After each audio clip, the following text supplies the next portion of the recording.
ఏపీలో పార్టీ ఫిరాయింపుల విషయాన్ని జాతీయ స్థాయిలో ఫోకస్ చేయగలిగింది వైసీపీ.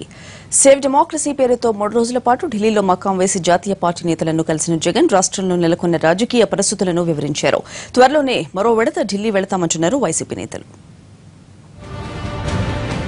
సేవ్ డెమోక్రసీ అంటూ పోరుబాట పట్టిన వైసీపీ హస్తినలోనూ పార్టీ ఫిరాయింపుల ఇష్యూని హాట్ టాపిక్ గా చేసింది. పార్టీ అధినేత జగన్ 3 రోజుల పాటు హస్తినలో పర్యటించి కేంద్ర పెద్దలను, జాతీయ పార్టీల నేతలను కలిశారు. రాష్ట్రపతి ప్రణబ్ ముఖర్జీతో సుమారు అరగంట పాటు చర్చించిన జగన్ పార్టీ ఫిరాయింపుల చట్టంలో మార్పులు తీసుకురావాలంటూ వినతిపత్రం అందజేశారు. పార్టీ మారిన ఎమ్మెల్యేలపై అనర్హత వేటు పడుతుందని చట్టం చెబుతున్నా వాస్తవంగా అలా జరగటం లేదని వైసీపీ ఆవేదన వ్యక్తం చేసింది. ఈ చట్టాన్ని పటిష్టం చేసేలా ప్రతి రాజకీయ పార్టీ కృషి చేయాలని, అందులో భాగంగానే అన్ని జాతీయ పార్టీల నేతలను కలిసి విజ్ఞప్తి చేస్తున్నట్లు జగన్ తెలిపారు.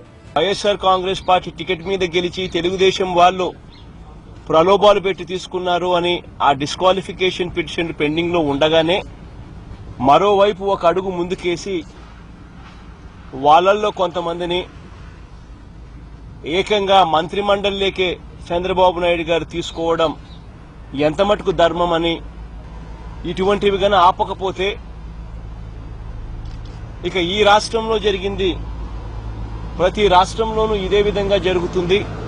ఆంధ్రప్రదేశ్లో ఇప్పటి వరకు 21 మంది వైసీపీ ఎమ్మెల్యేలు టీడీపీలోకి ఫిరాయింపులు జరిపినట్లు ఆయా రాజకీయ పార్టీల నేతల దృష్టికి జగన్ తీసుకువెళ్లారు. మంత్రి పదవులను ఇవ్వకుండా అడ్డుకోవలసిన స్పీకర్, గవర్నర్ చూస్తుండిపోయారని, స్పీకర్ అధికారాలను పరిమితం చేసి ఫిరాయింపుల చట్టంలో గవర్నర్కు అధికారాలు కల్పించాలని జగన్ సూచించారు. స్పీకర్ను కోరినా ఎలాంటి ప్రయోజనం లేకుండా పోయిందని, గవర్నర్, స్పీకర్, ముఖ్యమంత్రి రాజ్యాంగాన్ని ఉల్లంఘించారంటూ రాష్ట్రపతి, ఆర్థిక మంత్రి, జాతీయ రాజకీయ పార్టీలైన సిపిఐ, సిపిఎంలకు జగన్ ఫిర్యాదు చేశారు. కమ్యూనిస్టు పార్టీలతో పాటు సమాజ్వాదీ పార్టీ, జేడీయూ నేతలను కలిసిన సమయంలో చంద్రబాబు వైఖరిని తీవ్రంగా తప్పుబట్టారు. ఒక ముఖ్యమంత్రిగా ఉన్న చంద్రబాబు నాయుడు గారికి నోటీసులు ఇచ్చింది. అటువంటి ఆరోపణలతో పూర్తిగా నిండా మునిగిపోయిన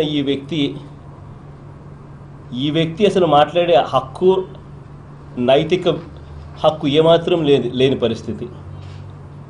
ఇవాళ ఇదే చంద్రబాబు నాయుడు గారికి ఒకటే నేను చెప్పదలుచుకున్నా, నా మీద ఉన్న కేసులు ఇప్పుడు కొత్తగా వచ్చినవి కాదు.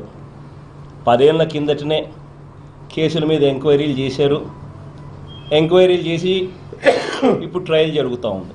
ఫిరాయింపుల ఇష్యూపై 3 రోజుల పాటు ఢిల్లీలో జరిపిన మొదటి విడత పర్యటన సంతృప్తికరంగా సాగినట్లు పార్టీ నేతలు చెబుతున్నారు. ఈ అంశంపై జాతీయ స్థాయిలో చర్చ జరిగేలా చేయగలిగామని వైసీపీ భావిస్తోంది.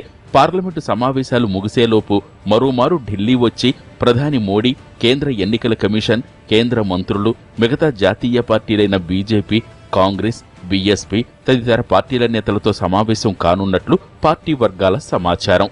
మొత్తానికి పార్టీ ఫిరాయింపుల అంశంపై సీరియస్ గా ఉన్న వైసీపీ అందుకు ప్రోత్సహిస్తున్న అధికార పార్టీపై చేస్తున్న పోరు ఫలిస్తుందని వైసీపీ ఆశాభావం వ్యక్తం చేస్తోంది.